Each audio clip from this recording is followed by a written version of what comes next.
ខានមកលេងខេត្តកោះកុងឡើងចិត្តមួយឆ្នាំឥឡូវនឹងបានមកលេងគឺពិតជាសប្បាយចិត្តហើយប្លែកភ្នែកច្រើនមែនតើពេលវេលាចុងក្រោយដែលនាងខ្ញុំមកលេងខេត្តកោះកុងជាមួយនឹងការនាំភ្ញៀវមកហ្នឹងគឺនៅក្នុងខែ6ឆ្នាំ2025រហូតមកដល់ឥឡូវគឺខែ5ឆ្នាំ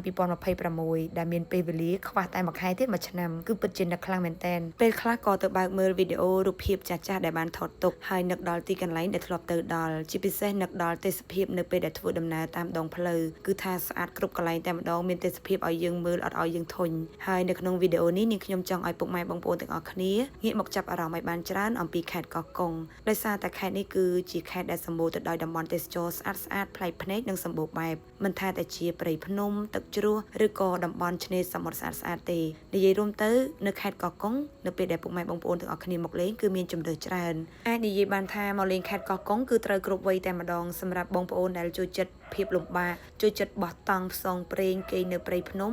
ក៏បានឬក៏សម្រាប់ពុកម៉ែបងប្អូនដែលចូលចិត្តដើរលេងមានភាពងាយស្រួលកន្លែងគេងកន្លែងញ៉ាំស្រួលក៏បានដែរនិយាយរួមទៅអាចទទួលបានគ្រប់បែបបទតែម្ដង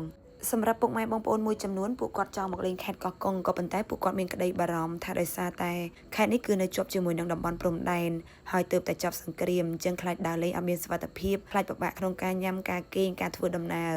អញ្ចឹងពីក្នុងវីដេអូរបស់នាងខ្ញុំទៅក៏ចង់ឲ្យពុកម៉ែបងប្អូនទាំងអស់គ្នាបានមកលេងខេត្តកោះកុងដូចជាពួកខ្ញុំដែរហើយចង់បង្ហាញថានៅខេត្តកោះកុងគឺយើងអាចធ្វើដំណើរបានទៅគ្រប់តំបន់ទេសចរទាំងអស់ដោយមានសុខសុវត្ថិភាពមិនមានបញ្ហាអ្វីដែលត្រូវបារម្ភទេអញ្ចឹងពុកម៉ែបងប្អូនទាំងអស់គ្នាអាចមកលេងបានដោយសប្បាយចិត្តដោយមិនមានការព្រួយបារម្ភហើយសម្រាប់ពុកម៉ែបងប្អូនដែលធ្លាប់មកលេងខេត្តកោះកុងកាលពី3 4 5ឆ្នាំមុនឥឡូវហ្នឹងគឺឡើងដូចមុនទៀតហើយដោយសារតែយើងមានផ្លូវធ្វើដំណើរដែលងាយស្រួលចេញពីផ្លូវបំបីស្រែអំបិលមករហូតមកដល់ខេត្តកោះកុងគឺមានផ្លូវកៅស៊ូរហូត